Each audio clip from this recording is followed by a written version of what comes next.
সত্যযুগের মানুষ ভগবান লাভ করেছিল যুগ যুগ ধরে সাধনা করে, ধ্যান তপস্যা করে ভগবান লাভ করেছিল। ত্রেতা যুগের মানুষ বড় বড় যজ্ঞ করে ভগবান লাভ করেছিল।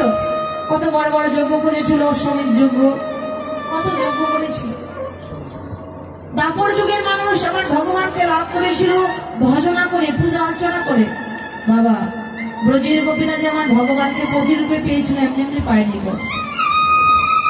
যেটাকে বলি আমরা নিয়ম সেবার মাস, কার্তিক মাস, সে কার্তিক মাসে মা কাত্যায়নী দেবীর যারা পুজো করেছিল, এক মাস 26 রন্ধন খেয়ে মা কাত্যায়নী দেবীর পুজো করে মা কাত্যায়নী দেবীর কাছে তারা সকল প্রার্থনা করেছিল, মা গো তোমার কাছে আমরা ধন ঐশ্বর্য টাকা পয়সা কিছু চাই না, মা তোমার চরণে আমাদের এটাই প্রার্থনা, ওই নন্দের নন্দন শ্রীকৃষ্ণকে যেন আমরা প্রতিরূপে পাই।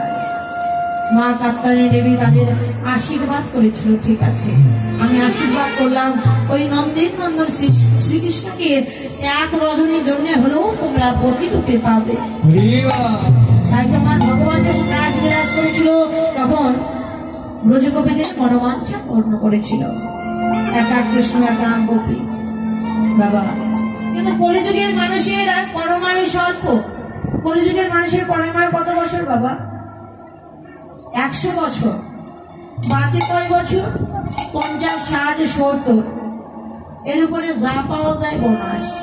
তাই আমার ভগবান এই কলিযুগের জন্য সুবিধা করে দিলেন, হে কলির জীব, তোমাদের ওই বনে গিয়ে তপস্যা করতে হবে না, তোমাদের যাগ যজ্ঞ করতে হবে না, ধ্যান তপস্যা করতে হবে না, পুজো অর্চনা করতে হবে না, তোমরা ঘরে বসে আমার নাম করো। ওরে একবার মিলে নাম, যত পাপ হয় জীবের সাধ্য নাই এই জগতে তত পাপ করে।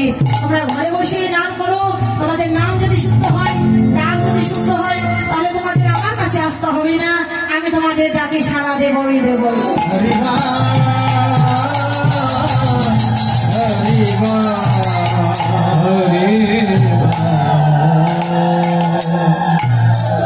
এই কলিযুগে কাদাই ভজন বাবা, না কাঁদলে ভগবান পাওয়া যায় না। এই জাগতিক জগতে বীজ বপন করতে গেলে যেমন জলের প্রয়োজন হয় বাবা, বলুন তো জল ছাড়া কোনোদিন বীজ অঙ্কুরিত হয়? বীজ বপন করলে সেখানে জলের প্রয়োজন হয়, জল না দিলে পরে গাছ যেমন অঙ্কুরিত হয় না, বীজ অঙ্কুরিত হয় না, তদ্রূপ ভগবানকে পেতে গেলে না কাঁদলে ভগবান পাওয়া যায় না। তাই কাঁদতে যদি হয় একটু ভগবানের জন্য কাঁদো। আজ ওই নদীয়ার নাগরীটি কোথায় দেখেছিল? সে শুরু ধরে গঙ্গাতে জল আনতে গিয়ে আমার গৌরীর ওই মাধুর্যের নয়নে দর্শন করলো। বাবা, ভগবানের রূপ এত সহজে দর্শন করা যায় না। ভগবানকে পেতে হলে প্রথমে সদ্গুরুজন আশ্রয় করতে হবে। গুরু হচ্ছে মাধ্যম, কেননা আশ্রয় করিয়া ভজে তারি কৃষ্ণ নাহিতা যার যে মনে অকারণ। গুরুজন আশ্রয় করতে হবে, কেননা ভগবান নিজে মুখে বললেন, হে কলির জীব, তোমরা যদি আমাকে পেতে যাও সরাসরি পাবে না, সদ্গুরুজন আশ্রয় করো। গুরু হচ্ছে মাধ্যম, ওই গুরুর যদি কৃপা হয় তাহলে আমার কৃপা হতে আর বাকি থাকে। আমার ভগবান গুরুকে উচ্চ স্তরে রাখেন।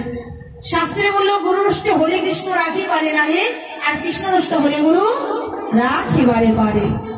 তাই সদ্গুরুচরণ আশ্রয় করতে হয়। ঘুম মানে হচ্ছে অন্ধকার, ঘুম মানে হচ্ছে আলো। দীক্ষা অর্থাৎ দিক নির্দেশনা করা, কোন পথে গেলে আমার ভগবানকে পাওয়া যাবে, গুরুদেব তোমাকে দিক নির্দেশনা করে দেবে। বাবা, এই জাগতিক জগতে যেমন আমরা যেখানে এসেছি কালকে, এখানে কমিটির সঙ্গে যোগাযোগ করে এসেছি যে কোন দিক দিয়ে গেলে ভালো হবে। এই দীপক দাদা আছে, দীপক দাদা উনি যিনি গোষ্ঠ গিয়ে গেলেন, উনি আমাদের আগে এসছেন। দীপক দাদার সঙ্গে যোগাযোগ হয়েছে, দিদি এমন জায়গা দিয়ে আসো, সতীপুর হয়ে আসো। যখন সে দিকটার মোবাইলে যোগাযোগ করলাম, তারপরে তো এই জায়গায় আসতে পেরেছি, তাই না? তদ্রূপ ভগবানকে পেতে হলে সদ্গুরু চরণ আশ্রয় করতে হবে। গুরুদেব হচ্ছে ভগবানকে পাওয়ার মাধ্যম। ওই নদীয়ার নাগরী আজ ভগবানকে পেয়েছিল কেন বাবা? তার ভক্তি ছিল, সদ্গুরু চরণ আশ্রয় ছিল, গুরুর কৃপা হয়েছিল বলে সে ভগবানের দর্শন পেল। ও মা, এই চর্মচক্ষু দিয়ে ভগবান দর্শন করা যায় না গো, এই নয়ন দিয়ে ভগবান দর্শন করা যায় না। আমাদের নয়ন কয়টি মা? আমাদের নয়ন হচ্ছে তিনটি। একটি জ্ঞানীর নয়ন, একটি অনুরাগীর নয়ন, একটি হচ্ছে দিব্য নয়ন।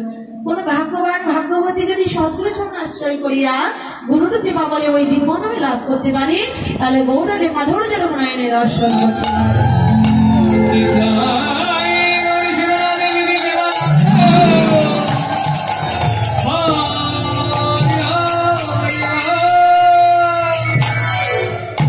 এখানে বৈষ্ণব কি তোমার দ্বারা গৌরের রূপের বিশেষ তুলনা করলি বলে হেমস্বামী অতি গোড়ার সময় তো হাসো ধরা জগজনা নয়ন আনন্দ।